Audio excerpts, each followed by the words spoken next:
क्या आप नवरात्रि में हनुमान चालीसा पढ़ते हैं, लेकिन फिर भी आपकी मनोकामनाएं पूरी नहीं होती?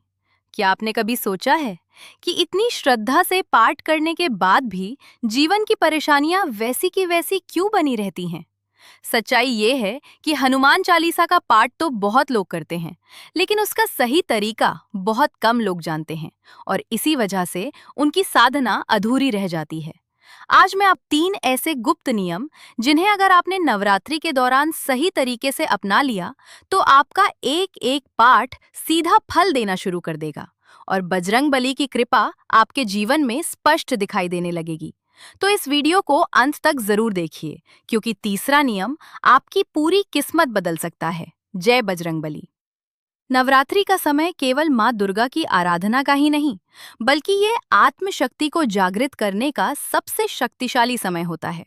ये वो दिव्य काल है जब ब्रह्मांड की सकारात्मक ऊर्जा अपने चरम पर होती है और इस समय अगर कोई साधक सही विधि से हनुमान चालीसा का पाठ करता है, तो उसके जीवन की सबसे बड़ी बाधाएं भी धीरे-धीरे समाप्त होने लगती हैं। लेकिन यहाँ एक बहुत बड़ी सच्चाई है। केवल पाठ करना ही पर्याप्त नहीं है। जरूरी ये है कि आप उसे किस भावना से, किस नियम से और किस ऊर्जा के साथ कर रहे हैं। अब हम बात करते हैं पहले और सबसे महत्वपूर्ण नियम की, संकल्प और सही समय। बहुत लोग हनुमान चालीसा का पाठ करते हैं, लेकिन बिना किसी स्पष्ट उद्देश्य के। वे बस बैठते हैं, पढ़ते हैं और उठ जाते हैं।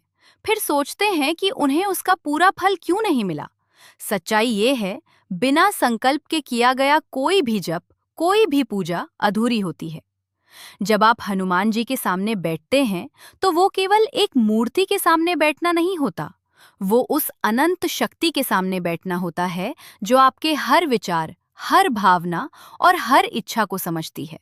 ऐसे में अगर आपका मन भटका हुआ है और आपका उद्देश्य स्पष्ट नहीं है, तो आपकी ऊर्जा भी बिखर जाती है और बिखरी हुई ऊर्जा कभी चमत्कार नहीं कर सकती। इसलिए सबसे पहले आपको अपने मन को शांत करना होगा। कुछ क्षण आंखें बंद करके बैठिए, धीरे धीरे सांस लीजिए और खुद से पूछिए, मैं ये पाठ क्यों कर रहा हूँ? क्या मैं किसी समस्या से मुक्ति चाहता हूँ? क्या मैं आर्थिक परेशानी से निकलना चाहता हूँ? क्या मैं मानसिक शांति चाहता हूँ? या जीवन में सफलता और उन्नति चाहता हूँ? जब आपको इसका उत्तर मिल जाए, तभी आप संकल्प लें।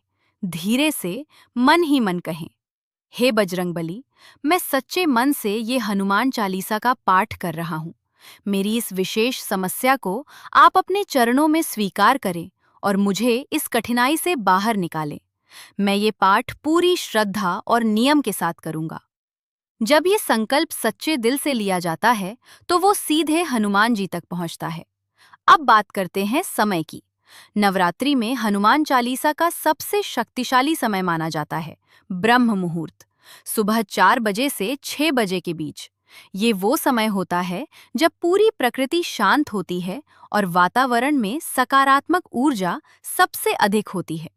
इस समय आपका मन सबसे अधिक स्थिर और ग्रहणशील होता है और इसी वजह से इस समय किया गया एक पाठ दिन भर में किए गए कई पाठों के बराबर प्रभाव दे सकता है। लेकिन अगर आप सुबह नहीं उठ पाते, तो चिंता करने की जरूरत नहीं है। आप रात 9 बजे के बाद भी पाठ कर सकते हैं। बस एक बात याद रखें, समय से ज्यादा जरूरी है नियमितता। अब बात करते हैं दूसरे नियम की, शुद्धता, नियम और सच्ची भक्ति। जब आप हनुमान चालीसा का पाठ करते हैं, तो ये केवल शब्दों का उच्चारण नहीं होता, ये एक साधना होती है और इस साधना को सफल बनाने के लिए आपका तन, मन और वातावरण तीनों शुद्ध होने चाहिए।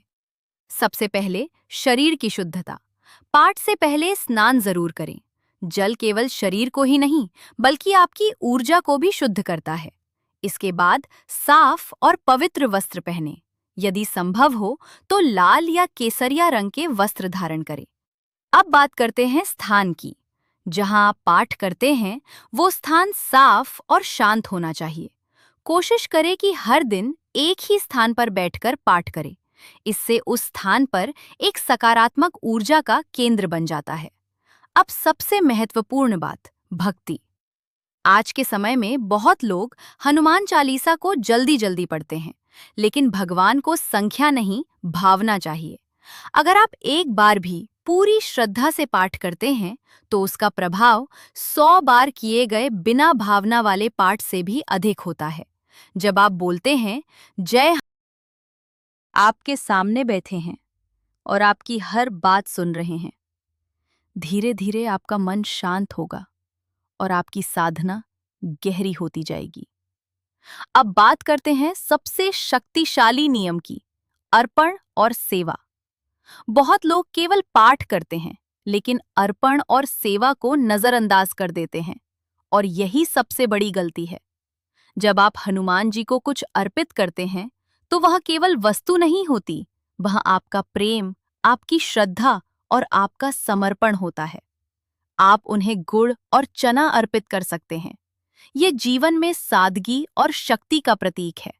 बूंदी के लड्डू जो खुशियों का प्रतीक है, नारियल जो अहंकार को त्यागने का संकेत है, और सबसे शक्तिशाली अर्पण सिंदूर और चमेली का तेल।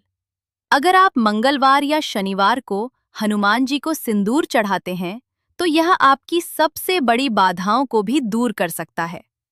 लेकिन इन सबसे भी बड़ा है सेवा। अगर आप सच में हनुमान जी को प्रसन्न करना चाहते हैं तो किसी जरूरतमंद की मदद करें, किसी भूखे को भोजन कराएं, किसी गरीब को वस्त्र दें, और यह सेवा बिना किसी दिखावे के करें। जब आप ऐसा करते हैं तो हनुमान जी स्वयं आपकी सहायता करते हैं। जब आपकी भक्ति सच्ची होती है तो आपको कुछ मांगने की जरूरत नहीं पड़ती। बजरंगबली खुद आपकी हर समस्या का समाधान करते हैं। आपकी हर इच्छा धीरे धीरे पूरी होने लगती है। अगर आप भी चाहते हैं कि बजरंगबली की कृपा आपके जीवन में बनी रहे तो कमेंट्स में श्रद्धा से लिखें जय बजरंगबली, और वीडियो को लाइक जरूर करें। चैनल